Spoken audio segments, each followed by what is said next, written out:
Hello friends. இப்போ இந்த வீடியோல என்ன பார்க்க போறோம் அப்படின்னு பார்த்தீங்கன்னா, நவம்பர் 2020 உடைய ஃபுல் மந்த் கரண்ட் அஃபேர்ஸ் பார்க்க போறோம்.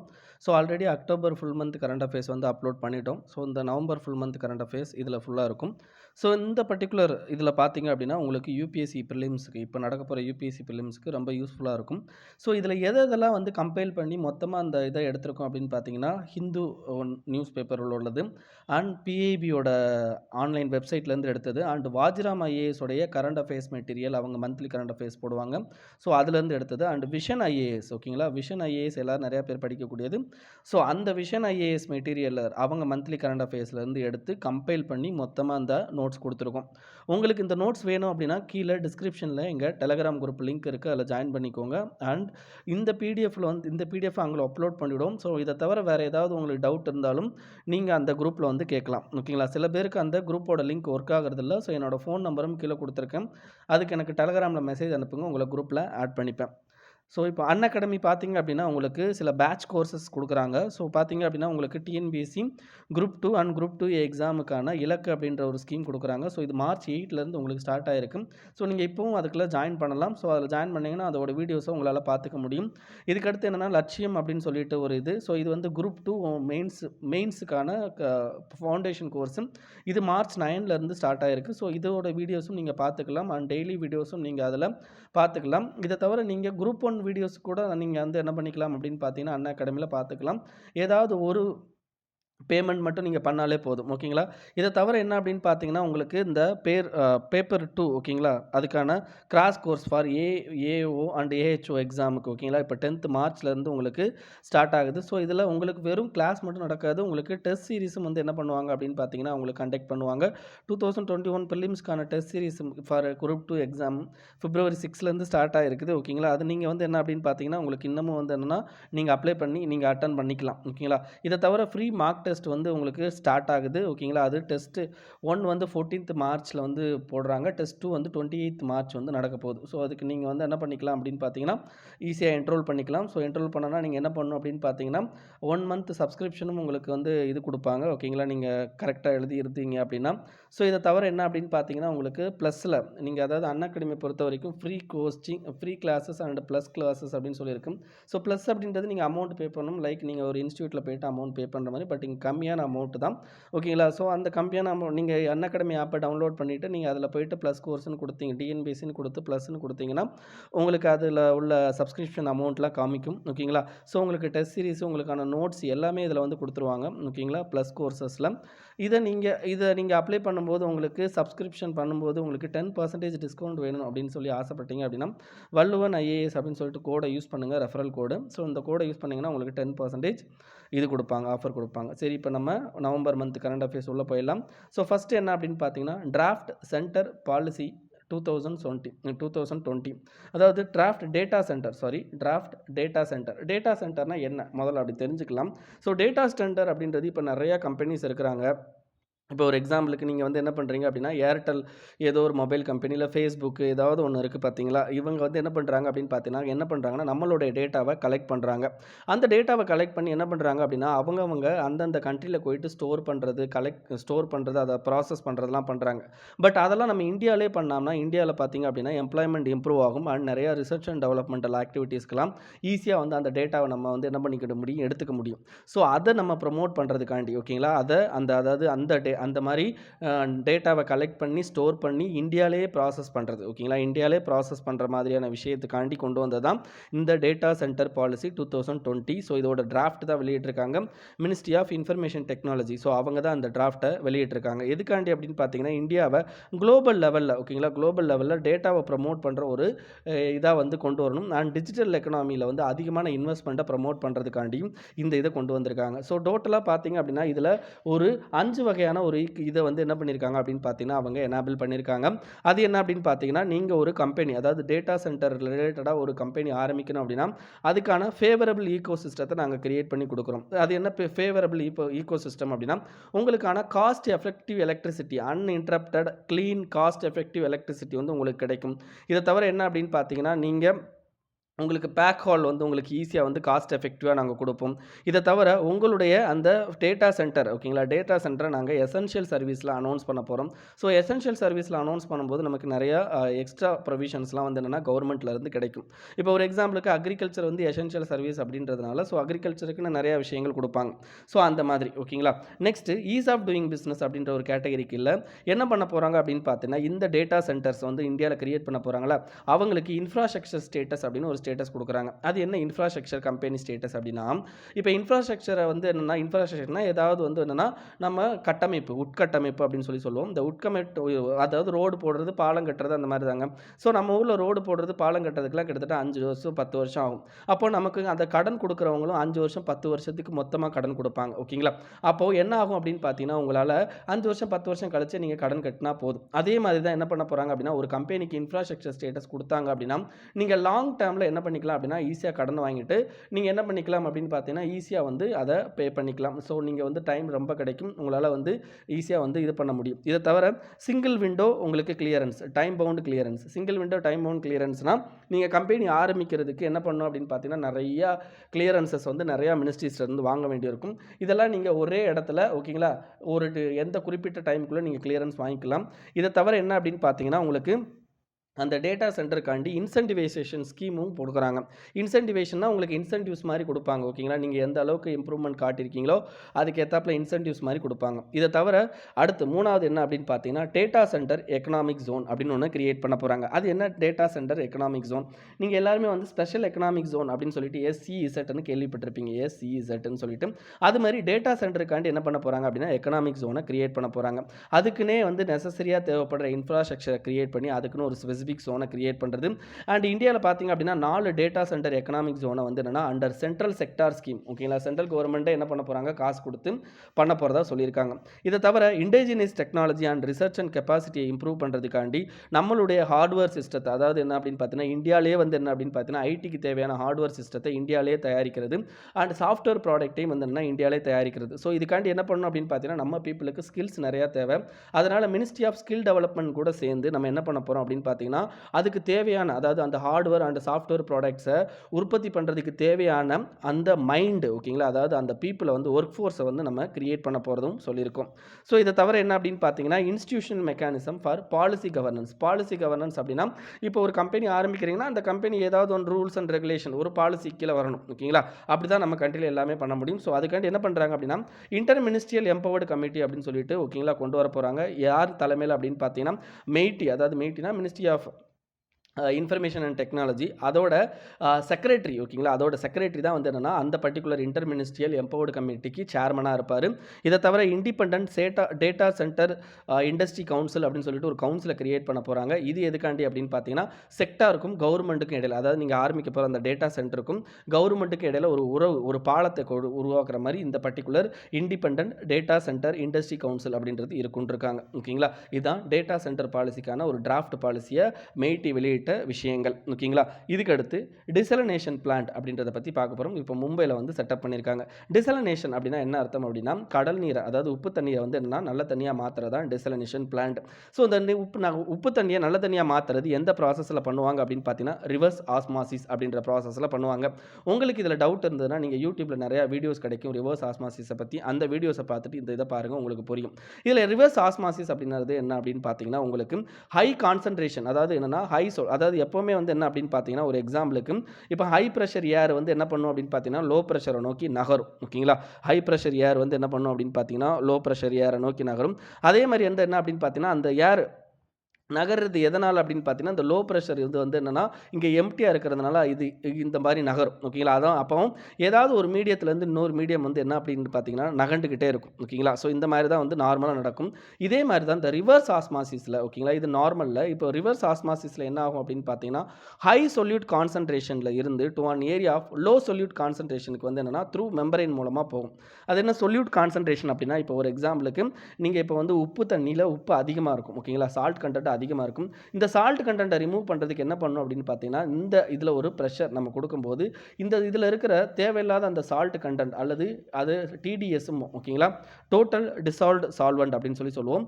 இந்த டிடிஎஸ் கண்டென்ட் என்ன ஆகும் அப்படின்னு பார்த்தீங்கன்னா, ஒரு மெம்பரின் வழியாக என்ன ஆகும், மூவ் ஆகி லோ டிடிஎஸ் கண்டென்ட் இருக்கிற தண்ணிக்கு போயிடும். ஸோ அப்போ நம்ம இந்த உப்பு தண்ணி என்ன ஆகிடும் அப்படின்னு பார்த்தீங்கன்னா, நல்ல தண்ணியாக மாறிடும். ஓகேங்களா.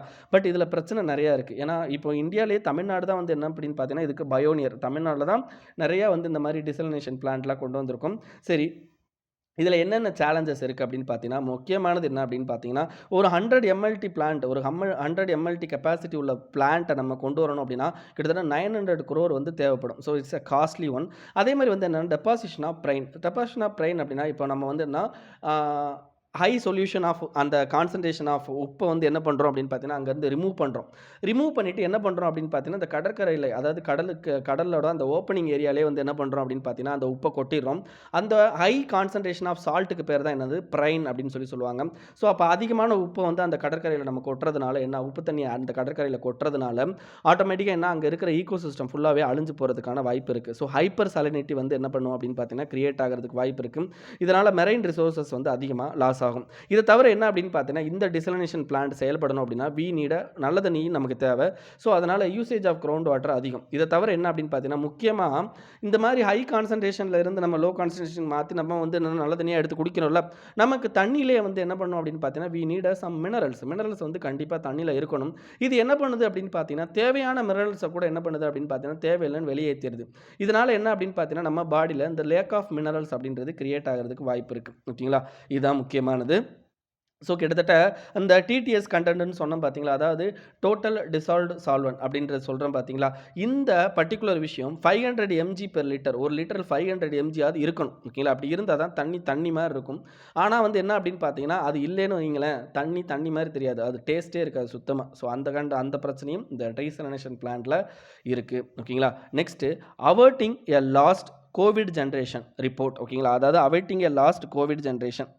ஓகேங்களா, அப்படின்னு ஒரு ரிப்போர்ட் இது வந்து யுனிசெஃப் வெளியிட்டிருக்காங்க. இது என்ன ரிப்போர்ட் அப்படின்னு பார்த்தீங்கன்னா, இப்போ பர்டிகுலராக இந்த COVID-19 பீரியடில் பார்த்தீங்க அப்படின்னா குழந்தைகள் ஓகேங்களா மிகப்பெரிய லெவலில் பாதிக்கப்பட்டிருக்காங்க. இந்த வே ஆஃப் ஹெல்த், இந்த வே ஆஃப் நாலேஜ், இந்த ரெண்டு விஷயத்துலையும் ஓகேங்களா. கிட்டத்தட்ட பார்த்தீங்க அப்படின்னா 12% ஆஃப் இன்ஃபெக்ஷன் யாருக்கு வந்திருக்கு அப்படின்னு பார்த்தீங்கன்னா அண்டர் 20 வயசுக்கு கீழே உள்ள குழந்தைகளுக்கு தான் வந்திருக்குது அப்படின்றாங்க, அதுவும் இந்தியாவில். ஓகேங்களா, இதை தவிர என்ன அப்படின்னு பார்த்தீங்கன்னா, இந்தியாவை பொறுத்த வரைக்கும் கிட்டத்தட்ட 1.5 மில்லியன் ஸ்கூல் வந்து க்ளோஸ் ஆகிடுச்சு. ஸோ இதனால் 247 மில்லியன் சில்ட்ரன் வந்து என்னென்னா பாதிக்கப்பட்டிருக்காங்க. இதில் முக்கியமானது என்ன அப்படின்னு பார்த்தீங்கன்னா, இந்தியாவுடைய அந்த நியூட்ரிஷனல் ரெக்யர்மெண்ட்டே நமக்கு இந்த மதிய உணவு திட்டத்தில் தான் இருக்குது. ஸோ அப்போ கிட்டத்தட்ட ஸ்கூல்ஸ் எல்லாமே க்ளோஸ் ஆனதுனால நமக்கு என்ன ஆயிடுச்சு அப்படின்னு பார்த்தீங்கன்னா, இந்த மதிய உணவு திட்டம், அதாவது குழந்தைகளுக்கு நியூட்ரிஷனை என்ஷூர் பண்ணுறதுக்கான திட்டம் அப்படின்றது தான் அது. அந்த திட்டம் வந்து என்னென்னா கரெக்டாக போய் சேரலை. இதனால் நிறைய அண்டர் நியூட்ரிஷன்லாம் கிரியேட் ஆக ஆரம்பிச்சிருக்கு. ஓகேங்களா. Next, Lakshmi Vilas bank put under moratorium by the government. ஓகேங்களா. ஸோ லக்ஷ்மி விலாஸ் பேங்க் வந்து இப்போ ரொம்ப மோசமான நிலைமைக்கு போய்கிட்டு இருந்தது நமக்கு தெரியும். அதை என்ன பண்ணியிருக்காங்க அப்படின்னு பார்த்தீங்கன்னா, கவர்மெண்ட் மொரட்டோரியமில் போட்டிருக்காங்க. ஸோ மொரட்டோரியம் அப்படின்றது என்னென்னா, அதனுடைய சில ஆக்டிவிட்டியை சஸ்பெண்ட் பண்ணுறது, டெம்பரவரியாக சஸ்பெண்ட் பண்ணுறது. சரி, எதுக்கு வந்து லக்ஷ்மி விலாஸ் பேங்கை வந்து மொரட்டோரியமில் போடணும்? லக்ஷ்மி விலாஸ் பேங்கோட ஃபினான்ஷியல் பொசிஷன் மிகப்பெரிய லெவலில் மோசமாக இருக்குது லாஸ்ட் 3 இயர்ஸில். இதோடைய நான் பெர்ஃபார்மிங் அசெட், ஓகேங்களா, இதோட நான் பெர்ஃபார்மிங் அசெட் 17.37% இப்போ கிட்டத்தட்ட 25.4% அளவுக்கு என்ன இருக்குது அப்படின்னு பார்த்தீங்கன்னா இன்க்ரீஸ் ஆயிருக்கு. ஸோ அதனால் ஆர்பிஐ என்ன பண்ணியிருக்காங்க அப்படின்னா, இதை ப்ராம்ப்ட் கரெக்டிவ் ஆக்ஷன் ஃப்ரேம் ஒர்க்கில் கொண்டு வந்திருக்காங்க. அப்போ நீங்கள் ஆன்லைனில் போயிட்டு what is prompt corrective action frame work and இந்த ஆக்ஷன் ஃப்ரேம் ஒர்க்கில் ஆர்பிஐ என்னென்னலாம் அந்த பேங்க் மேலே வந்து கண்ட்ரோலை செலுத்துவாங்க அப்படின்றத நீங்கள் பார்க்கணும். Prompt corrective action frame work ரொம்ப ரொம்ப இம்பார்ட்டன்ட். இது வந்து ஒரு பழைய கரண்ட் அஃபேர்ஸ்னால இங்கே நோட்ஸ் கொடுக்கல. ஓகேங்களா, ஞாபகம் வச்சுக்கோங்க. Prompt corrective action frame work ஆன்லைனில் போய் இந்த பர்டிகுலர் விஷயத்தில் ஆர்பிஐ இந்த ஒரு பேங்க் மேலே prompt corrective action frame work கொண்டு வந்தாங்கன்னா என்னென்ன கட்டுப்பாடுகளை கொண்டு வருவாங்க அப்படின்றத போய் பாருங்கள். ஓகேங்களா. இதை தவிர என்ன அப்படின்னு பார்த்தீங்கன்னா, இந்த பர்டிகுலர் டெவலப்மெண்ட்னால தான் ஆர்பிஐ என்ன சொல்லியிருக்காங்க அப்படின்னா, சென்ட்ரல் கவர்மெண்ட் மூலமாக மொரட்டோரியத்தை அப்ளை பண்ணியிருக்காங்க. ஓகேங்களா. ஸோ இதில் என்னென்ன பண்ண போகிறாங்க அப்படின்னா, நீங்கள் சேவிங்ஸு கரண்ட் அக்கௌண்ட் வச்சுருந்தீங்களானும் உங்களால் 15,000 வரைக்கும் தான் எடுக்க முடியும். அது மாதிரி வந்து என்ன அப்படின்னு பார்த்தீங்கன்னா, போர்ட் ஆஃப் டைரக்டர் அப்படின்னு சொல்லிட்டு அந்த பர்டிகுலர் பேங்க் இருப்பாங்க, அவங்கள 30 நாளைக்கு சஸ்பெண்ட் பண்ணுறாங்க. அதை தவிர என்ன ஆக்டிங் அட்மினிஸ்டரை வந்து கொண்டு வந்திருக்காங்க, டிஎன் மனோகரன் அப்படின்ற ஒருத்தர். ஓகேங்களா. இதை தவிர லக்ஷ்மி விலாஸ் பேங்கை வந்து என்னென்னா சிங்கப்பூரை சேர்ந்த டிஎஸ்பி பேங்கோட இணைக்கிறது வந்து முயற்சிகள் நடந்துகிட்டு இருக்கு. ஓகேங்களா. Next, internal working group of RBI. அதாவது ஆர்பிஐ என்ன பண்ணியிருப்பாங்க அப்படின்னு பார்த்தீங்கன்னா, உங்களுக்கு இந்த பேங்கிங் ரிலேட்டட் ரெகுலேஷன், அந்த என்பிஎஃப்சி இதெல்லாம் வந்து கொண்டு வரதுக்கு, இதெல்லாம் வந்து என்ன ரெகுலேட் பண்ணுறதுக்கு அண்ட் இதை பற்றி இன்னும் சில விஷயங்களை வந்து எக்ஸ்ட்ரா தெரிஞ்சுக்கிறதுக்கு என்ன பண்ணியிருக்காங்க அப்படின்னு பார்த்தீங்கன்னா, இன்டர்னல் ஒர்க்கிங் குரூப் அப்படின்னு சொல்லிட்டு ஒரு குரூப்பை ஜூன் 2020 ரெடி பண்ணியிருக்காங்க. ஸோ இந்த குரூப் என்ன பண்ணியிருக்காங்க அப்படின்னு பார்த்தீங்கன்னா, அவங்க சில ரெக்கமெண்டேஷன்ஸை கொடுத்துருக்காங்க. அந்த ரெக்கமெண்டேஷன்ஸ் என்னென்ன அப்படின்றத பார்க்க போகிறோம். ஓகேங்களா? சரி, அந்த ரெக்கமெண்டேஷனை இவங்க கொடுக்கறதுக்கு முன்னாடி எதுக்கு அந்த ரெக்கமெண்டேஷனுக்கு போனாங்க, ஏன் வந்து இன்டர்னல் ஒர்க்கிங் குரூப்பை வந்து ஸ்டார்ட் பண்ணாங்க ஆர்பி அப்படின்றத தெரிஞ்சுக்கிட்டு என்னென்ன ரெக்கமெண்டேஷன் கொடுத்தாங்க அப்படின்றத பார்க்கலாம். அதாவது இந்தியாவோட பேங்க்ஸோட பேலன்ஸ் ஷீட் பார்த்தீங்க அப்படின்னா நம்மளுடைய ஜிடிபியில் 70%ங்க. அதாவது மற்ற சைனாவெல்லாம் பார்த்தீங்க அப்படின்னா அவங்களுடைய பேலன்ஸ் ஷீட் எப்படி அப்படின்னு பார்த்தீங்கன்னா ஜிடிபியை விட கிட்டத்தட்ட 175% வந்து அதிகமாக இருக்குது. அவ்வளோ இருக்குது. ஆனால் நம்ம கண்ட்ரியில் வெறும் ஜிடிபியை கம்பேர் பண்ணும்போது இவங்களுடைய பேலன்ஸ் ஷீட் 70% தானா. இதை தவிர பிரைவேட் செக்டருக்கு நம்ம கொடுக்குற கடன் பார்த்தீங்க அப்படின்னா நம்மளுடைய ஜிடிபியில் 50% ஆஃப் கடன் தான் கொடுக்குறோமா. இதே இது சைனா, யூஎஸ், ஜப்பான் பார்த்தீங்கன்னா 150%. இதை தவிர நம்ம கண்ட்ரியோடைய பேங்க்கோடைய நான் பெர்ஃபார்மிங் அசெட் இன்க்ரீஸ் ஆகிட்டே வருது. அதே தவிர குளோபல் லெவலில் டாப் 100 பேங்க்கில் இந்தியாவில் ஒரே ஒரு பேங்க், அதுவும் ஸ்டேட் பேங்க் ஆஃப் இந்தியா மட்டும்தான் இருக்குது. மற்ற பேங்க்கெல்லாம் இல்லை. அதனால் என்ன பண்ணியிருக்காங்க அப்படின்னு பார்த்தீங்கன்னா தே கிவன் அ ரெக்கமெண்டேஷன். சரி, அது என்னென்ன ரெக்கமெண்டேஷன் கொடுத்துருக்காங்க. ஃபஸ்ட்டு, நல்லா ஓடிக்கிட்டு இருக்க என்பிஎஃப்சி, நான் பேங்கிங் ஃபினான்ஷியல் கம்பெனி, அவங்களுடைய அசட் சைஸ் வந்து பார்த்தீங்கன்னா 50,000 crore அண்ட் அபவ் இருந்துச்சு அப்படின்னா அவங்க என்ன பண்ணலாம் அப்படின்னா இனிமேலும் பேங்க்கை ஓப்பன் பண்ணிக்கலாம் அப்படின்னு சொல்லியிருக்காங்க. அவங்க அந்த என்பிஎஃப்சியை பேங்காக கன்வெர்ட் பண்ணிக்கலாம்னு இருக்காங்க. இன்க்ளூடிங் ஒரு கார்ப்பரேட், ஒரு கம்பெனிக்காரன் வந்து என்னென்னா அவனுடைய அசட் வந்து அவன் ஒரு என்பிஎஃப்சியை ரன் பண்ணிக்கிட்டு இருக்கான். அந்த என்பிஎஃப்சியோட அசட் சைஸ் 50,000 கோடிக்கு மேலே போயிருச்சு அப்படின்னா அவனும் அதை பேங்காக கன்வெர்ட் பண்ணிக்கலாம் அப்படின்றாங்க. அதே மாதிரி சில என்பிஎஃப்சி வந்து 10 வருஷம் இன்னும் ஒர்க்கிங்கில் இருக்கும். ஸோ அப்படி ஒரு ட்ராக் ரெக்கார்டு வச்சிருந்தாங்கன்னா அவங்களும் பேங்காக கன்வெர்ட் பண்ணிக்கலாம் அப்படின்றாங்க. இதை தவிர பேமெண்ட் பேங்க் வந்து என்ன பண்ணிக்கலாம் அப்படின்னா ஸ்மால் ஃபினான்ஸ் பேங்காக கன்வெர்ட் பண்ணிக்கலாம். இதுக்கு முன்னாடி பேமெண்ட் பேங்க் வந்து ஸ்மால் ஃபினான்ஸ் பேங்காக கன்வெர்ட் ஆகணும் அப்படின்னா எவ்வளோ பீரியட் கொடுத்துருந்தோம்னா 5 வருஷமாவது கண்டிப்பாக பேமெண்ட் பேங்காக ஒர்க் ஆகி அவங்கள ஸ்மால் ஃபினான்ஸ் பேங்க் மாற்றுவாங்க. இப்போ அதை 3 வருஷமாக குறைச்சிட்டாங்க. ஓகேங்களா? இதை தவிர என்ன பண்ணியிருக்காங்க அப்படின்னு பார்த்தீங்கன்னா ஃபிட் அண்ட் ப்ராப்பர் நார்ம்ஸ் அப்படின்னு சொல்லிட்டு ஒன்று கொண்டு வந்திருக்காங்க. அப்படின்னா என்ன அர்த்தம் அப்படின்னா ப்ரமோட்டர், அதாவது இந்த பேங்க்கை வைக்கிறதுக்கு நிறைய பேர் என்ன பண்ணுவாங்க அப்படின்னா அந்த இதில் இன்வெஸ்ட் பண்ணுவாங்க. They are called promoter. So அந்த ப்ரமோட்டருக்கு வந்து என்ன fit and proper norms. Fit and proper நார்ம்னா இவங்க இந்த பேங்க்கை வந்து இது கொண்டு வர்றதுக்கும் இந்த பேங்க்கை வந்து நிர்வகிக்கிறதுக்கும் அவங்களுக்கு தேவையான கெப்பாசிட்டி இருக்கா அப்படின்றது தான் ஃபிட் அண்ட் ப்ராப்பர் நார்ம்ஸ் அப்படின்றது. ஸோ இதை தவிர என்ன அப்படின்னு பார்த்தீங்கன்னா 15 வருஷம், அதாவது பேங்க் ஆரம்பித்த 15 வருஷத்தில் ப்ரொமோட்டர் வந்து என்னென்னா 25% ஆஃப் ஸ்டாக்ஸை வந்து வச்சுக்கலாம் அப்படின்ற மாதிரி. இதுக்கு முன்னாடி வந்து என்ன லிமிட் வந்து 15% அப்படின்றது தான் இருந்துச்சு. இதை தவிர என்ன அப்படின்னு பார்த்தீங்கன்னா அதே மாதிரி ப்ரொமோட்டர் வந்து மினிமம் வந்து 40% வந்து வச்சுருக்கணும் அப்படின்றது ஃபஸ்ட்டு 5 இயர்ஸுக்கு.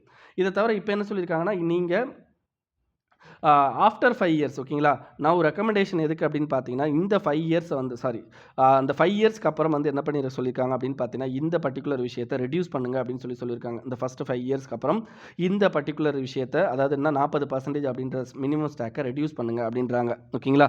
இதை தவிர என்ன அப்படின்னு பார்த்தீங்கன்னா உங்களுக்கு ஷேர் ஹோல்டர், அதாவது நான் ப்ரொமோட்டர்ஸ்னு சில பேர் இருப்பாங்க. ஸோ அவங்க, அதாவது தே ஆர் கால்டு ஷேர் ஹோல்டர்ஸ். ஓகேங்களா? ஸோ எல்லா ஷேர் ஹோல்டரும், ஓகேங்களா, ப்ரொமோட்டரை தவிர மற்ற ஷேர் ஹோல்டர்ஸ் இருப்பாங்கல்ல, அவங்க வந்து என்ன 15% வரைக்கும் ஸ்டாக் ஹோல்டிங் வச்சுக்கலாம் அப்படின்றாங்க. சில இதில் வந்து என்ன மட்டும் பண்ணியிருக்காங்கன்னா கட்டளைகளை இம்ப்ரூவ் பண்ணியிருக்காங்க. விச் மீன்ஸ் என்னன்னா நீங்கள் யூனிவர்சல் பேங்க் ஸ்டார்ட் பண்ணோம் அப்படின்னா இதுக்கு முன்னாடி உங்ககிட்ட 500 crore இருந்தால் போதும், இப்போ 10,000 crore வரைக்கும் வேணும். இதே மாதிரி ஸ்மால் ஃபினான்ஸ் பேங்கை வந்து நீங்கள் ஆரம்பிக்கணும் அப்படின்னா இதுக்கு முன்னாடி வந்து என்ன அப்படின்னு பார்த்தீங்கன்னா 200 கோடி வேணும், இப்போ வந்து 300 கோடி இருந்தால் தான் ஆரம்பிக்க முடியும் அப்படின்றத இன்டர்னல் ஒர்க்கிங் குரூப் வந்து ரெக்கமெண்டேஷனாக கொடுத்துருக்காங்க. ஓகேங்களா? இது இன்னும் அக்செப்ட் பண்ணல, ரெக்கமெண்டேஷன் தான். நெக்ஸ்ட்டு G20யோட சம்மிட் வந்து இப்போ நடந்துச்சு. விர்ச்சுவல் சம்மிட் தான். ஓகேங்களா? விர்ச்சுவல் சம்மிட் தான், ஆன்லைனில் தான் நடந்துச்சு. ஸோ இந்த சம்மிட்டை நடத்தினவங்க யார் அப்படின்னு பார்த்தீங்கன்னா சவுதி அரேபியா. ஸோ இந்த பர்டிகுலர் சவுதி அரேபியா நடத்துகிறவங்க அப்போ மீனிங் என்னன்னா சவுதி அரேபியா தான் சேர்மன் ஆஃப் G20. ஓகேங்களா? ஸோ தீம் என்ன அப்படின்னு பார்த்தீங்கன்னா realising opportunities of 21st century for all அப்படின்றது தான்.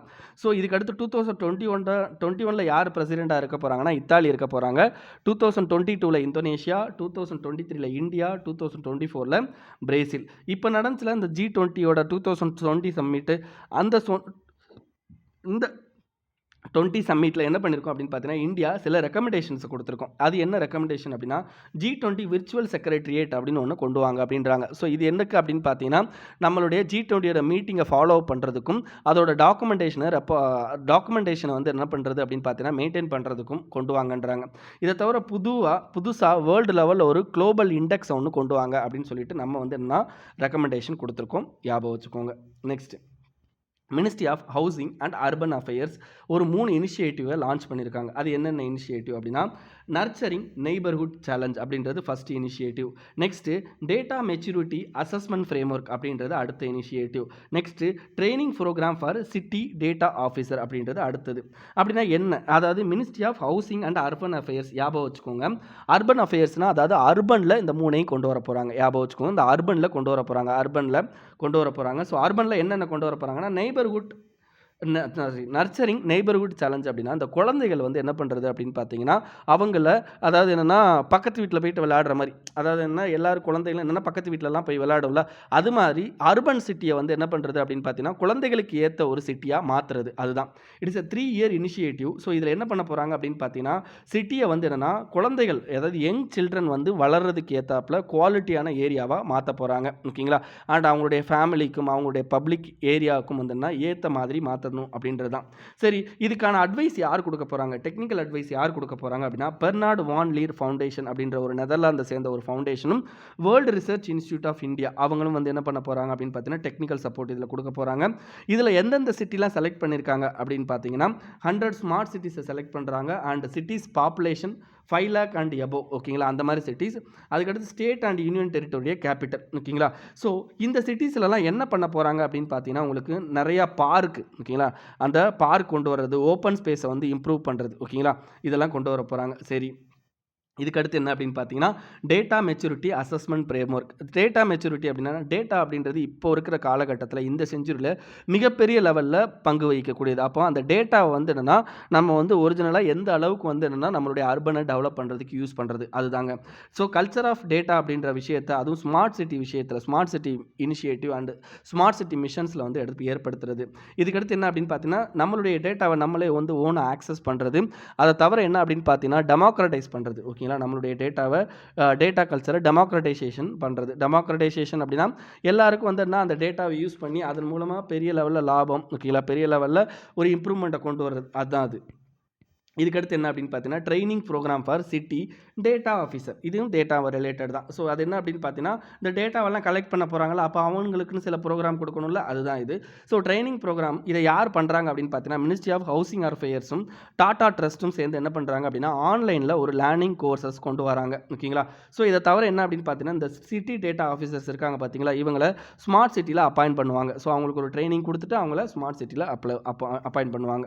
சரி, next production linked subsidy scheme. அதாவது இந்த பர்டிகுலர் ஸ்கீம் வந்து ப்ரொடக்ஷன் லிங்க்டு இன்சென்டிவ் ஸ்கீம் வந்து என்னென்னா நம்ம ஆல்ரெடி வந்து என்னென்னா போன மந்த் கரண்ட் அஃபேர்ஸில் பார்த்துட்டோம். பட் அதில் பார்க்காத சில விஷயங்கள் என்ன பண்ண போகிறோம் அப்படின்னா இதில் பார்க்க போகிறோம். ஸோ அது என்ன அப்படின்னு பார்த்தீங்கன்னா இந்த ப்ரொடக்ஷன் லிங்க்டு இன்சென்டிவ் ஸ்கீமில் வந்து என்ன இந்த கம்பெனியை வந்து மொத்தம் 10 கேட்டகரி இருக்குங்க. ஓகேங்களா. 10 கேட்டகரியில் என்ன பண்ணுறாங்க அப்படின்னா ப்ரொடக்ஷன் லிங்க் சப்சிடி கொடுக்குறாங்க. அந்த 10 அப்ரூவ்டு செக்டார்ஸ் யார் அப்படின்னு பார்த்தீங்கன்னா இதை கண்டிப்பாக மனப்பாடம் பண்ணிக்கணும். ஓகேங்களா. அந்த 10 செக்டாரையும் advanced chemical cell factory, electronic technology product, automobile and auto components, pharmaceutical trucks, telecom and networking product, textile product, food products, high efficiency solar PV models, white goods like AC, LED and specialty steel. இந்த 10 செக்டார்லையும், ஓகேங்களா. அப்போ இந்த 10 செக்டாரில் எத்தனை கம்பெனினாலும் select பண்ணிக்கலாம் அப்படின்றத சொல்லியிருக்காங்க. there is no limit on number of companies will eligible for PLI. ஓகேங்களா.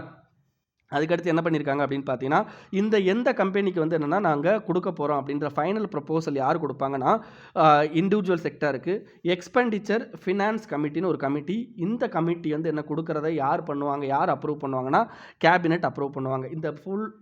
இந்த ஃபுல் ஓவரால் விஷயத்தையும் வந்து என்னென்னா எந்த மினிஸ்ட்ரி பார்த்துக்கிறாங்க அப்படின்னா அந்தந்த கன்சர்ன்டு மினிஸ்ட்ரி அண்ட் டிபார்ட்மெண்ட் பார்த்துப்பாங்க. ஓகேங்களா. அந்தந்த கன்சர்ன்டு மினிஸ்ட்ரி, ஒரு எக்ஸாம்பிளுக்கு ஆட்டோமொபைல் அண்ட் ஆட்டோ காம்பனன்ட்ஸ் அப்படின்னா அதுக்கான கன்சர்ன் மினிஸ்ட்ரி அப்படின்னு பார்த்தீங்கன்னா மினிஸ்ட்ரி ஆஃப் ஹெவி இண்டஸ்ட்ரீஸ் வரும். ஓகேங்களா. இது ஃபார்மாசூட்டிக்கல் ட்ரக் அப்படின்னு பார்த்தீங்கன்னா மினிஸ்ட்ரி ஆஃப் கெமிக்கல் வரும். ஓகேங்களா. இதே மாதிரி டெலிகாம் அண்ட் நெட்வொர்க்கிங் ப்ராடக்ட் அப்படின்றதுக்கு எது வரும் அப்படின்னு பார்த்தீங்கன்னா மினிஸ்ட்ரி ஆஃப் மெய்டி வர்றதுக்கு வாய்ப்பு இருக்குது. டெக்ஸ்டைல் ப்ராடக்ட்டுக்கு மினிஸ்ட்ரி ஆஃப் டெக்ஸ்டைல்ஸ் இருக்குது. ஓகேங்களா. ஸோ இந்த மாதிரி விஷயங்கள் வரும். ஓகேங்களா. Next savings. ஓகேங்களா. இப்போ ஏதாவது வந்து என்ன அப்படின்னு பார்த்தீங்கன்னா, உங்களுக்கு ஒரு பர்ட்டிகுலர் செக்டாரில் கொடுக்க வேண்டிய அமௌண்ட்டு சேவிங் ஆகுது கவர்மெண்ட்டுக்கு அப்படின்னா, அதை வேறு ஏதாவது வந்து ஒரு செக்டாருக்கு மாற்றி விடுறதுக்கு என்ன பண்ணுறாங்க அப்படின்னு பார்த்தீங்கன்னா, there will be empowered group of செக்ரட்டரிஸ்னு ஒரு குரூப் ஆரம்பிக்கிறாங்க. ஸோ அந்த குரூப் என்ன பண்ணும் அப்படின்னு பார்த்தீங்கன்னா, இதில் எக்ஸ்ட்ரா கிடைச்ச அமௌண்ட்டை வேற ஒரு செக்டாருக்கு வந்து கொடுக்குறது. அதே மாதிரி ஒவ்வொரு ஈச் அண்ட் எவ்ரி செக்டாரை என்ன பண்ணுவாங்க அப்படின்னு பார்த்தீங்கன்னா, ஃப்ரெஷ் அப்ரூவல், கவர்மெண்ட் அப்ரூவல் கொடுத்தே ஆகணும். ஓகேங்களா. இதுதான். ஓகேங்களா. ஞாபகம் வச்சுக்கோங்க. Next bureau of energy efficiency அப்படின்னு சொல்லிட்டு ஒரு அமைப்பு இருக்குதுங்க. ஓகேங்களா. இந்த அமைப்பை தயவுசெய்து போயிட்டு படிச்சுக்கோங்க. ஓகேங்களா. ஸோ அதெல்லாம் அமைப்பு அதெல்லாம் எப்போவோ இருக்கிறது. அதனால் நான் இங்கே கொடுக்கல. நெக்ஸ்ட்டு இப்போ நம்ம கண்ட்ரியில் பார்த்தீங்க அப்படின்னா அடுத்தது ஒன்று என்னன்னா, நான் அந்த கட்டம் போட்டு கொடுக்குறதெல்லாம் வந்து என்னென்னா ரொம்ப அதிகமாக படிக்க தேவையில்ல. ஆனால் இதெல்லாம் கண்டிப்பாக தெரிஞ்சிருக்கணும் அப்படின்றதுக்காண்டி கட்டம் போட்டு கொடுத்துருக்கேன். ஓகேங்களா. சரி, டெக்னிக்கல் ரிசெஷன் அப்படின்ற ஒரு வேர்டை பற்றி பார்க்க போகிறோம். What is technical recession? இப்போ நம்ம எக்கனாமியை பொறுத்த வரைக்கும் என்ன சொல்லுவாங்க அப்படின்னு பார்த்தீங்கன்னா, பூம் அப்படின்னுவாங்க. பூம்னா என்ன அர்த்தம் அப்படின்னா, எக்கனாமி நல்லா போய்கிட்டு இருக்கு அப்படின்னு சொல்லி அர்த்தம். ஓகேங்களா. அப்புறம் ஸ்லோ டவுன், அப்புறம் எக்கனாமி வந்து ஸ்லோ ஆகுது அப்படின்னு சொல்லி அர்த்தம். எக்கனாமி ரிசெஷன், அதாவது எக்கனாமி ரொம்ப மோசமான நிலைமையில போய்கிட்டு இருக்கு அப்படின்ற மாதிரி. இதுக்கடுத்து மறுபடியும் எக்கனாமி என்ன ஆகும் அப்படின்னு பார்த்தீங்கன்னா, பூம் ஆகும். ஓகேங்களா. ரெக்கவர் ஆகும். அதுக்கடுத்து எக்கனாமி பூம் ஆகும். ஸோ இது வந்து எக்கனாமிக் சைக்கிள் அப்படிம்பாங்க. ஒரு கண்ட்ரியோட எக்கனாமி இப்படி தான் வந்துன்னா சைக்கிளில் ரன் ஆகும். இந்த சென்ஸ் ஒரு வட்டமாக வந்து இப்படி போய் பூம் ஆகும், சில நேரங்களில் டவுன் ஆகும், அப்புறம் பூம் ஆகும், டவுன் ஆகும். இதுதான் வந்து எக்கனாமிக் சைக்கிள். ஓகேங்களா. ஸோ இந்த இதுக்குள்ள டெக்னிக்கல் ரிசெஷன், இதில் வந்து ஒரே ஒரு ரிசெஷனை பற்றி பார்த்தோம். ஓகேங்களா. ஒரே ஒரு ரிசெஷன் பற்றி பார்த்தோம். இதில் டெக்னிக்கல் ரிசெஷன் அப்படின்ற வார்த்தையை கொடுத்துருக்காங்க. இப்போ நம்ம கண்ட்ரியில் பார்த்தீங்கன்னா அதிகமாக வந்து என்னென்னா நம்ம எக்கனாமியில் டவுன் ஆகிக்கிட்டே இருக்குது. ஓகேங்களா. அப்போ அதில் டெக்னிக்கல் ரிசெஷன் எதை சொல்லுவாங்க அப்படின்னா, கான்சிக்யூட்டிவ் குவார்ட்டர்னா என்னங்க, 4 மாதம். ஓகேங்களா. 3 மாதம். 3 மாதத்துக்கு ஒரு தடவை என்ன பண்ணுவாங்க அப்படின்னு பார்த்தீங்கன்னா, நம்மளுடைய அவுட்புட் வந்து வெளியிடுவாங்க. ஸோ அந்த அவுட்புட் 2 கான்சிக்யூட்டிவ் குவார்ட்டராக வந்து என்னன்னா டிக்ளைன் கம்மியாகிக்கிட்டே இருந்து 2 கான்சிக்யூட்டிவ் குவார்ட்டராக வந்து என்னன்னா நம்மளுடைய அவுட்புட் வந்து டிக்ளைன் ஆகிக்கிட்டே இருந்ததுன்னா அதுக்கு பேர் தான் டெக்னிக்கல் ரிசெஷன் அப்படின்னு சொல்லுவாங்க. ஸோ ஞாபகம் வச்சுக்கோங்க. உங்களுக்கு பிலிம்ஸில் டேரெக்டாக டெக்னிக்கல் ரிசெஷன் அப்படின்றத கொடுத்துட்டு அதுக்கு கீழே டெஃபினிஷன் 4 இதை கொடுத்துருப்பான். 4 ஆப்ஷன் நீங்கள் ஒன்று செலக்ட் பண்ணுற மாதிரி வரும். ஓகேங்களா. நெக்ஸ்ட்டு பிரதான் மந்திரி கிஷான் சம்பதா யோஜனா. ஸோ இதை முதல்ல என்ன, இது வந்து சென்ட்ரல் செக்டார் ஸ்கீம். முதல்ல இந்த ஸ்கீமுக்கு பேர் வெறும் சம்பதா ஸ்கீம் தான் இருந்தது. ஓகேங்களா. Scheme for agro marine processing and development of agro processing cluster. ஓகேங்களா. ஸோ இது வந்து என்னென்னா முதல்ல சம்பதா ஸ்கீம்னு இருந்துச்சு. 2017 வந்து இதை அப்ரூவ் பண்ணியிருப்பாங்க. அப் டு எத்தனை வருஷத்துக்குனா 2016 to 20 வரைக்கும். 14th ஃபினான்ஸ் கமிஷனுடைய கம்ப்ளீஷன் சைக்கிள் எப்போ முடியுதுன்னா 2020. ஸோ அதோட சேர்த்து என்ன பண்ணியிருக்காங்க அப்படின்னா இந்த ஸ்கீமையும் முடிச்சுக்கலாம் அப்படின்னு சொல்லியிருப்பாங்க. ஸோ இந்த ஸ்கீமை வந்து என்ன பண்ணுறாங்க அப்படின்னு பார்த்தீங்கன்னா நெக்ஸ்ட் தான் என்ன பண்ணுறாங்கன்னா பிரதான் மந்திரி கிஷான் சம்பதா யோஜனா அப்படின்னு சொல்லிட்டு பேர் மாற்றுறாங்க. ஓகேங்களா. இதை யார் இம்ப்ளிமெண்ட் பண்ண போகிறாங்க அப்படின்னா ministry of food processing and industry. இந்த ஸ்கீமுக்கு கீழே 7 வகையான விஷயங்களை வந்து இவங்க பண்ணுறாங்க. என்ன அப்படின்னு பார்த்தீங்கன்னா, மெகா ஃபுட் பார்க்ஸை கிரியேட் பண்ணுறது. ஃபுட் பார்க்னு என்னன்னு தெரியலாட்டி ஆன்லைனில் போய்ட்டு தயவு செய்து படிங்க. Integrated cold chain, value addition, preservation infrastructure. அது என்ன கோல்டு செயின் புரியலாட்டி அதையும் தயவு செய்து இன்டர்நெட்டில் படிங்க. சும்மா படிச்சுட்டே போகாதீங்க. கோல்டு செயின் அப்படின்னா என்ன அர்த்தம் அப்படின்னா, இப்போ ஒரு கத்திரிக்காய் ஒரு தக்காளி வந்து என்னென்னா நீங்கள் வந்து அக்ரிகல்ச்சர் ப்ரொடியூஸ் பண்ணுறீங்க. அப்போ அந்த தக்காளி வந்து நம்ம ஒரு எக்ஸாம்பிளுக்கு வந்து என்ன அப்படின்னு பார்த்தீங்கன்னா, ஜம்மு காஷ்மீர்லேருந்து தக்காளி எங்கே வரணும், தமிழ்நாட்டுக்கு வரணும். கிட்டத்தட்ட 3 நாள் வந்து ட்ராவலிங்கே போயிடும். அப்போ 3 நாள் ட்ராவலிங்கில் தக்காளி இருந்துச்சுன்னா அழுகி போயிடும். அதே இது வந்து என்ன அப்படின்னு பார்த்தீங்கன்னா, இப்போ வரப்போகிற இதில் வந்து என்னென்னா நம்ம வேனெல்லாம் வந்து என்ன கூலிங் வேன்லாம் சில இருக்குது. அந்த வேனில் போட்டு கொண்டு வந்தோம் அப்படின்னா அந்த தக்காளி வந்து என்ன ஆகாது அப்படின்னா நமக்கு கெட்டு போகாது. அதே மாதிரி ட்ரெயின்லேயும் கூலிங் ட்ரெயின், இந்த ஏசி வச்ச ட்ரெயின் இதெல்லாம் இருக்குது பார்த்தீங்களா, அந்த மாதிரி இருக்கிறது தான் கோல்டு செயின் அப்படிம்பாங்க. ஓகேங்களா. ஸோ இதுக்கடுத்து வேல்யூ அடிஷன்னா என்னன்னு தெரியலைன்னா தயவு செய்து போய் பாருங்கள். ஒரு தக்காளி நீங்கள் வெறும் தக்காளியை விற்றீங்கன்னா அது வெறும் தக்காளி. அந்த தக்காளியவே நீங்கள் ஸ்மாஷ் பண்ணி அதை வந்து என்னென்னா தக்காளி சாஸாக விற்றீங்கன்னா அது வேல்யூ அடிஷன். ஓகேங்களா. ஸோ அதுக்கான இன்ஃப்ராஸ்ட்ரக்சர்லாம் கிரியேட் பண்ணுறது இந்த மாதிரி விஷயம். Next food processing. ஓகேங்களா. ஃபுட்டை ப்ராசஸ் பண்ணுறது. ஸோ நான் சொன்னேன் பார்த்தீங்களா, வெறும் தக்காளியை விற்றீங்கன்னா காசு கம்மி. இதே இது சாஸாக விற்றீங்கன்னா ஒரு பாக்கெட் ₹2. அந்த ஒரு பாக்கெட்டில் நீங்கள் தக்காளியை தான் போட்டிருப்பீங்க. பட் ஒரிஜினலாக தக்காளியை விற்றீங்கன்னா ஒரு தக்காளியே வந்து என்னென்னா நீங்கள் ₹1 வாங்கிடலாம். அதுதான். அதுக்கடுத்து infra for agro processing cluster. Next scheme forward and backward linkages. What is forward and backward லிங்கேஜ்னு நீங்கள் தான் ஆன்லைனில் போய் படிக்கணும். Food safety and quality assurance infrastructure. இதுக்கடுத்து ஹியூமன் ரிசோர்ஸ் அண்ட் இன்ஸ்டிடியூஷன் அப்படின்றத கொண்டு வராங்க. இதை தவிர இதுக்குள்ளேயே என்ன பண்ணுறாங்க அப்படின்னா அக்ரோ ப்ராசஸிங் கிளஸ்டர் அப்படின்னு சொல்லிட்டு 2017 பிரதான் மந்திரி கிஷான் சம்பதா யோஜனா கீழே கொண்டு வந்திருக்காங்க. ஓகேங்களா. Next read about competition commission of India. ஓகேங்களா, நீங்கள் நிறைய டைம் இந்த வார்த்தையை வந்து உங்களுடைய எக்கனாமி இதில் பார்த்துருப்பீங்க. காம்படிஷன் கமிஷன் ஆஃப் இந்தியா, தயவுசெய்து என்னென்னு போய் பாருங்கள். ஓகேங்களா, நெக்ஸ்ட்டு ஸ்டாச்சு ஆஃப் பீஸ்னு ஒன்று என்ன பண்ணியிருக்காங்க அப்படின்னா ராஜஸ்தானில் வந்து ஓப்பன் பண்ணியிருக்காங்க. இந்த ஸ்டாச்சு ஆஃப் பீஸ் யாருக்காண்டி அப்படின்னா ஒரு ஜெயின் மாங்க், அதாவது ஜெயின் மதத்தை வந்து பரப்பக்கூடிய ஒரு மாங்க். ஓகேங்களா, ஒரு சாமியார். அவர் பேர் என்ன, ஆச்சாரிய ஸ்ரீ விஜயா வல்லப் ஸ்ரீ சுரேஸ்வர் ஜி மகராஜ் அப்படின்றது அவருடைய பேர். ஓகேங்களா, இவர் நிறையா நம்மளுடைய ஃப்ரீடம் மூவ்மெண்ட் அண்ட் சுதேசி மூவ்மெண்ட்லையும் கலந்துட்டு இருக்காராம். ஸோ ஞாபகம் வச்சுக்கோங்க. Next ATMM plus. ஓகேங்களா, ஏடிஎம்எம் ப்ளஸ் அப்படின்றது ASEAN defence minister meeting plus. ASEAN அப்படின்றது 10 கண்ட்ரியோடைய கூட்டமைப்புங்க. இந்த 10 கண்ட்ரியோட கூட்டமைப்பு எதுக்காண்டி இப்போ எஸ்பெஷலாக அப்படின்னு பார்த்தீங்கன்னா டிஃபென்ஸ் மினிஸ்டருக்காண்டி. ஓகேங்களா, ஸோ இதில் ஏடிஎம் அப்படின்றது வேறு, ஏடிஎம்எம் அப்படின்றது வேறு, ப்ளஸ்ன்றது வேறு. இந்த ஏடிஎம்எம் அப்படின்னா இந்த 10 கண்ட்ரியை மட்டும்தான் குறிக்கிறதுங்க. அதாவது ஏஷியான் அப்படின்றது இந்த 10 கண்ட்ரியை மட்டும்தான் குறிக்கிறது. இந்த ப்ளஸ் அப்படின்றது பார்த்திங்க அப்படின்னா ஒரு 8 கண்ட்ரி எக்ஸ்ட்ரா குறிக்கிறது. அது என்னென்னா Australia, China, India, Japan, New Zealand, south Korea, Russia, USA. ஓகேங்களா, ஸோ ஏஷியான்றதை பற்றி பின்னாடி படிப்போம். ஓகேங்களா, நான் அதுவே சொல்லுவேன். இருந்தாலும் ஏஷியான்னா என்னன்னு போயிட்டு நீங்கள் ஆன்லைனில் படிங்க, அது உங்களுக்கு நல்லது. ஸோ இப்போ 2020 மீட்டிங் பார்த்தீங்கன்னா வியட்நாமில் நடந்திருக்கு. முதல்ல ஏடிஎம் ப்ளஸ் மீட்டிங்கே வந்து 2017 வியட்நாமில் தான் நடந்திருக்கும். ஸோ இது எதுக்காண்டி அப்படின்னு பார்த்தீங்கன்னா அவங்க வந்து என்ன strengthen security and defence cooperation. ஓகேங்களா, ஸோ அதை கிரியேட் பண்ணுறதுக்காண்டி தான். Next strategic policy and facilitation bureau அப்படின்னு சொல்லிட்டு ஒரு அமைப்பை கிரியேட் பண்ணுறாங்க. Strategic policy facilitation bureau. So இது என்னப்பா யார் பண்ணுறாங்கன்னா மினிஸ்ட்ரி ஆஃப் ஆயுஷும் இன்வெஸ்ட் இந்தியாவும் சேர்ந்து இந்த விஷயத்தை பண்ணுறாங்க. அப்போ இன்வெஸ்ட் இந்தியான்னு என்னன்னு நீங்கள் தான் போய் ரீட் பண்ணணும். ஓகேங்களா, ஸோ இவங்க 2 பேரும் சேர்ந்து என்ன பண்ணுறாங்க அப்படின்னு பார்த்தீங்கன்னா ஸ்ட்ராட்டஜிக் பாலிசி ஃபெசிலிட்டேஷன் பீரோ அப்படின்றத கொண்டு வராங்க. எதுக்காண்டி அப்படின்னு பார்த்தீங்கன்னா planned and systematic growth of AYUSH sector. நம்ம கண்ட்ரியில் ஆயுஷ் செக்டரை வந்து என்ன இம்ப்ரூவ் பண்ணுறதுக்கு. ஓகேங்களா, ஸோ இவங்க என்ன பண்ண போகிறாங்க அப்படின்னா இவங்க 2 பேரும் சேர்ந்து லாங் டேர்ம் அண்ட் ஷார்ட் டேர்முக்கான டார்கெட்டை ஃபிக்ஸ் பண்ணி ஆயுஷ் மினிஸ்ட்ரி வந்து செயல்படுறதுக்காண்டி. ஓகேங்களா, ஸோ இதுக்கு கீழே என்னெல்லாம் பண்ணுவாங்க அப்படின்னு பார்த்தீங்கன்னா knowledge creation and management, strategic policy making and support, strategic policy bench marking, அதுக்கடுத்து இன்வெஸ்ட்மெண்ட் ஃபெசிலிட்டேஷன், இஷ்யூஸ் ரெசல்யூஷன். ஓகேங்களா, இதெல்லாம் வந்து என்ன பண்ண போகிறாங்க அப்படின்னா பண்ண போகிறாங்க. நெக்ஸ்ட்டு மன்சர் லேக் ஜேஎன்கே, அதாவது இதை சுரின்சர் மன்சர் லேக் அப்படின்னு சொல்லுவாங்க. இது வந்து 2005லேயே ராம்சர் சைட்டாக டெசிக்னேட் பண்ணப்பட்ட ஒரு நேச்சுரல் ஃப்ரெஷ் வாட்டர் லேக். ஓகேங்களா, ஏரி. ஓகேங்களா, இந்த சுரின்சர் இதை சுற்றி என்ன இருக்குது அப்படின்னு பார்த்தீங்கன்னா ஒரு வைல்ட் லைஃப் சாங்சுரியும் இருக்குது. அப்போ சுரின்சர் மன்சர் வைல்ட் லைஃப் சாங்சுரி எங்கே இருக்குது அப்படின்னா ஜம்மு காஷ்மீரில் இருக்குதுன்னு தெரிஞ்சுக்கோங்க. ஸோ இதில் பார்த்தீங்கன்னா ஸ்பாட்டட் டீர், நீல்காய், அதே மாதிரி பேர்ட்ஸ் பார்த்தீங்க அப்படின்னா கிரேன்ஸு, டக்ஸ் இதெல்லாம் வந்து என்ன அதில் இருக்குது. இதை தவிர என்ன அப்படின்னு பார்த்தீங்கன்னா உங்களுக்கு இது ரிலீஜியஸாகவும் இந்த மான்சர் லேக் வந்து என்னென்னா ரொம்ப ரொம்ப முக்கியமானது. ஓகேங்களா, ஏன்னா இது வந்து மானசரோவர் லேக்கோட லிங்க் ஆனது. ஓகேங்களா, சரி, மானசரோவர் லேக் எங்கே இருக்குன்னா திபத்தில் இருக்குது. ஸோ அவங்களோட சேர்ந்து இந்த லேக் வந்தோன்னா ஒரு லிங்கிங்கில் இருக்கக்கூடியது. ஓகேங்களா, ஸோ இதில் பார்த்தீங்க அப்படின்னா முக்கியமாக இந்த நரசிம்மா அப்படின்ற ஒரு கடவுளும் உமாபதி மகதேவ் அப்படின்ற ஒரு கடவுளும் இதை தவிர ஷெர்பன் கடவுள் யாருன்னா ஷெஷ்னாக் அப்படின்ற கடவுளும் அங்கே இருக்கிறாங்க. ஓகேங்களா, நெக்ஸ்ட்டு இன்வாய்ஸை பற்றி பார்க்க போகிறோம். வாட் இஸ் இன்வாய்ஸ், இது ஏன் இதை படிக்கணும் அப்படின்னா இப்போ ஜிஎஸ்டியில் ஒரு புது வகையான நிறையா விஷயங்களை கொண்டு வராங்க. அதில் எலக்ட்ரானிக்கலாக இன்வாய்ஸை வந்து கிரியேட் பண்ணுறது. ஓகேங்களா, எலக்ட்ரானிக்கலாக இன்வாய்ஸை வந்து கிரியேட் பண்ணுறது. அது என்ன இன்வாய்ஸ்னால் என்ன, நீங்கள் வந்து இப்போ கம்பெனியில் வேலை பார்க்காம டேரெக்டாக காலேஜ்லேருந்து வந்திருந்தீங்கன்னா இன்வாய்ஸ்னால் என்னன்னு தெரியாது. தயவுசெய்து இன்வாய்ஸ்னால் என்னென்னு போய் படிங்க. இல்லாட்டி பார்த்தீங்கன்னா ஒரு எக்ஸாம்பிளுக்கு சொல்லணும் அப்படின்னா ஒரு கம்பெனிலேருந்து இப்போ நான் அந்த கம்பெனியில் ஒரு ப்ராடக்ட்டை தயாரிக்கிறேன், அதை இன்னொரு கம்பெனிக்கு அனுப்ப போகிறேன். ஓகேங்களா, ஸோ இந்த ஏங்கிற கம்பெனி, இது பிங்கிற கம்பெனி. அப்போ இந்த பிங்கிற கம்பெனி என்ன பண்ணுவோம் அப்படின்னா எனக்கு இந்தந்த பொருளெல்லாம் தேவை அப்படின்னு சொல்லிட்டு ஒரு இன்வாய்ஸ் வந்து என்ன பண்ணுவோம் அப்படின்னா இவனுக்கு அனுப்புவான்.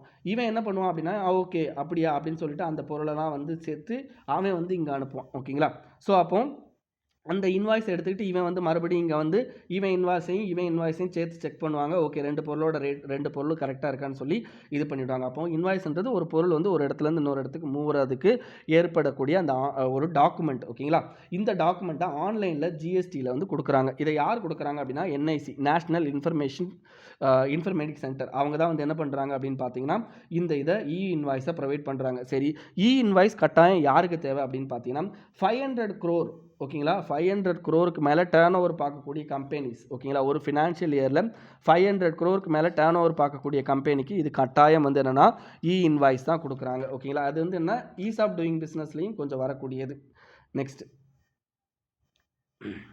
Steep growth in sale of single super phosphate and bentonite sulphur. ஓகேங்களா, அதாவது இதில் பார்க்க போகிறது என்ன அப்படின்னு பார்த்தீங்கன்னா single super phosphate and sulphur. இந்த ரெண்டுமே வந்து என்ன அப்படின்னு பார்த்தீங்கன்னா உங்களுக்கு எதுக்காண்டி அப்படி நான் யூரியா ஃபெர்டிலைசர் அப்படின்னு சொல்லுவோம். ஓகேங்களா, நான் யூரியா ஃபெர்டிலைசர்னா இப்போ யூரியா வந்து நமக்கு தெரியும் நிறையா வந்து அக்ரிகல்ச்சரில் யூஸ் பண்ணுவாங்க. யூரியாவை நம்ம என்ன சொல்லுவோம் அப்படின்னு பார்த்தீங்கன்னா ஸ்ட்ராட்டஜிக் ஃபெர்டிலைசர் அப்படின்னு சொல்லுவோம். இதை தவிர நான் யூரியா ஃபெர்டிலைசர்ஸ் நிறையா இருக்குது. அந்த நான் யூரியா ஃபெர்டிலைசர்ஸுக்கு எக்ஸாம்பிள் பார்த்தீங்கன்னா di ammonium phosphate, muriate of potash and NPK. ஓகேங்களா, இதெல்லாம் வந்து என்ன நான் யூரியா ஃபெர்டிலைசர். சரி, இந்த இதை ஏன் படிக்கணும் அப்படின்னா இப்போ அக்ரிகல்ச்சர் ரிலேட்டடாக ரொம்ப டீப்பாக உள்ளே போக ஆரம்பிச்சிட்டா, அதனால் கண்டிப்பாக இதெல்லாம் படிச்சு தான் ஆகணும். ஓகேங்களா, இதை கண்டிப்பாக நீங்கள் மனப்பாடம் பண்ணி தான் ஆகணும். ஓகேங்களா, சரி, இதை தவிர சல்ஃபர் அப்படின்றது இப்போ நம்ம இந்த இதில் சல்ஃபர் கண்டென்ட்டை பற்றி நிறையா பேசியிருக்கோம். பெண்டோனைட் சல்ஃபர் இந்த ரெண்டுமே பார்த்தீங்க அப்படின்னா சல்ஃபர் கண்டென்ட்டை கொடுக்கக்கூடிய ஒரு முக்கியமான ஒரு உரங்கள் தான். ஸோ அதனால் சல்ஃபரை பற்றி பார்க்க போகிறோம். ஸோ சல்ஃபர் அப்படின்றது பார்த்தீங்கன்னா 4th மேஜர் பிளான்ட் நியூட்ரியனுங்க. இது எதுக்காண்டி அப்படின்னு பார்த்தீங்கன்னா பிளான்ட்டில் எதுக்காண்டி செயல்படுதுன்னா மேக்ஸிமைஸ் பிளான்ட்டோட க்ரோத்தை வந்து மேக்ஸிமைஸ் பண்ணுறதுக்கும், அது தவிர என்ன அப்படின்னு பார்த்தீங்கன்னா நைட்ரஜனை வந்து ஒரு பிளான்ட்டில் வந்து யூஸ் பண்ணணும் அப்படின்னா அதுக்கே சல்ஃபர் தேவை. ஓகேங்களா, சல்ஃபர் இருந்தால் தான் நைட்ரஜனை எஃபிஷியண்டாக அவங்க யூஸ் பண்ண முடியும். இதை தவிர நம்ம கண்ட்ரியை பொறுத்த வரைக்கும் பார்த்தீங்கன்னா நம்மளுடைய இந்தியன் சாயிலில் இந்த சல்ஃபருடைய டிஃபிஷியன்சி அப்படின்றது அதிகமாக இருக்குது. ஓகேங்களா, ஸோ கண்டிப்பாக oil seed, pulses, vegetable, sugar cane, paddy, horticulture இதில் எல்லாத்துலேயுமே சல்ஃபர் அப்படின்றது ரொம்ப தேவைங்க. ஓகேங்களா, இதை தவிர நம்ம முக்கியமான இன்னொரு என்னென்னா ஒரு ஸ்கீமை பற்றி பார்க்க போகிறோம். நியூட்ரியன் பேஸ்ட் சப்சிடி ஸ்கீம் அப்படின்றது. நியூட்ரியன் பேஸ்ட் அப்படின்னா நம்ம உரத்தில் எவ்வளோ நியூட்ரியன்ட் இருக்கோ அதுக்கு ஏற்றாப்புல கவர்மெண்ட் என்ன பண்ணுவாங்கன்னா நமக்கு சப்சிடி கொடுப்பாங்க. இது வந்து 2010 இந்த ஸ்கீமை கொண்டு வந்திருப்பாங்க. எந்த மினிஸ்ட்ரி கீழேனா ministry of chemical and fertiliser கீழே கொண்டு வந்திருப்பாங்க. ஓகேங்களா, ஸோ இது எதுக்காண்டி அப்படின்னு பார்த்தீங்கன்னா பிஎன்கே, அதாவது பாஸ்பரஸ் அண்ட் பொட்டாசியம் ரிலேட்டட் ஃபெர்டிலைசருக்கு நியூட்ரியன் கண்டென்ட் எவ்வளோ இருக்குது அப்படின்றத பார்த்துட்டு அந்த கண்டென்ட்டுக்கு ஏற்றாப்புல என்ன பண்ணுவாங்க அப்படின்னா உங்களுக்கு இந்த பர்டிகுலர் சப்சிடியை கொடுப்பாங்க. ஓகேங்களா, சரி, இந்த வீடியோவில் நான் இதோட முடிச்சுக்கிறேன். இதுக்கடுத்து நம்ம அடுத்த வீடியோஸில் வந்து என்ன பண்ணலாம் அப்படின்னு பார்த்தீங்கன்னா மற்ற இதை பார்க்கலாம். ஏன்னா ஆல்ரெடி 35 மினிட்ஸ் ஆயிடுச்சு. இல்லாட்டி இன்னொன்று பார்க்கலாம். ஓகேங்களா, இதுக்கடுத்து அடுத்த வீடியோஸில் பார்க்கலாம். Next, pilot scheme on fortification of rice and its distribution through public distribution system. Fortification of rice அப்படின்னா என்ன அப்படின்றத நம்ம தெரிஞ்சுக்கணும். ஃபோர்ட்டிஃபிகேஷன் ஆஃப் ரைஸ் ஏன் பண்ணணும் அப்படின்னா அதையும் பார்த்துக்கலாம். இப்போ ரைஸ்னால் வெறும் கார்போஹைட்ரேட் தாங்க, அதில் வந்து முக்கியமான எசென்ஷியல் நியூட்ரியன்ட்லாம் இல்லை. பட் நம்ம பீப்புள் அதிகமாக எதை எடுத்துக்கிறாங்க அப்படின்னு பார்த்தீங்கன்னா ரைஸை தான் எடுத்துக்கிறாங்க. அப்போ அந்த ரைஸில் நம்ம எசென்ஷியல் நியூட்ரிஷனை சேர்த்து அதை கொடுத்தோம் அப்படின்னா அது என்ன ஆகும் அப்படின்னு பார்த்தீங்கன்னா அவங்களுக்கு ரைஸோடு சேர்ந்து அந்த நியூட்ரிஷன், கார்போஹைட்ரேட்டோடு சேர்ந்து அந்த நியூட்ரிஷனும் என்ன ஆகிடும் அப்படின்னு பார்த்தீங்கன்னா அவங்களுக்கு கிடச்சிரும். ஸோ அப்போது இதை என்ஷூர் பண்ணுறதுக்காண்டி தான் ரைஸை என்ன பண்ணுறாங்க அப்படின்னா ஃபோர்ட்டிஃபை பண்ணுறாங்க. ஃபோர்ட்டிஃபிகேஷன், FOR, அது பி மாதிரி தெரியும், அது ஃபோர்ட்டிஃபிகேஷன். ஓகேங்களா, ஸோ இதில் என்ன பண்ண போகிறாங்க அப்படின்னு பார்த்தீங்கன்னா பிடிஎஸில் நம்மளுடைய அந்த ரேஷன் கடையில் கொடுக்குறாங்க பார்த்தீங்களா அரிசி, அதிலேயே வந்து என்ன பண்ண போகிறாங்க அப்படின்னா இதில் கலக்க போகிறாங்க. சரி சார், என்னென்ன எசென்ஷியல் நியூட்ரியண்ட்டை கலக்க போகிறாங்க அதெல்லாம் வந்து என்னென்னா உங்களுக்கு பின்னாடி ஒரு நியூஸில் இதே மந்தில் உங்களுக்கு பின்னாடி இருக்கிறதுல டீட்டெயிலாக இருக்கும், பார்த்துக்கோங்க. அதையும் கனெக்ட் பண்ணிக்கோங்க. ஓகேங்களா, ஸோ இது வந்து சென்ட்ரலி ஸ்பான்சர்டு ஸ்கீம். இம்ப்ளிமெண்டேஷன் என்ன பண்ண போகிறாங்க அப்படின்னா ஒன்லி 15 ஸ்டேட்ஸில் பண்ண போகிறாங்க. அதுவும் முக்கியமாக 112 ஆஸ்பிரேஷனல் டிஸ்ட்ரிக்ஸில் பண்ண போகிறாங்க. இதை எத்தனை வருஷத்தில் பண்ண போகிறாங்க அப்படின்னா 2019-20 ஸ்டார்ட் பண்ணி 3 வருஷத்துக்கு பண்ண போகிறாங்க. எந்த மினிஸ்ட்ரி கீழே அப்படின்னா மினிஸ்ட்ரி ஆஃப் கன்சியூமர் அஃபேர்ஸ். ஓகேங்களா, இவங்க department of food and public distribution கீழே வந்து என்னென்னா இதை பண்ணுறாங்க. ஓகே ஃப்ரெண்ட்ஸ், நம்ம அடுத்தடுத்த இதெல்லாம் வந்து என்னென்னா அடுத்த வீடியோஸில் பார்க்கலாம். Thank you friends.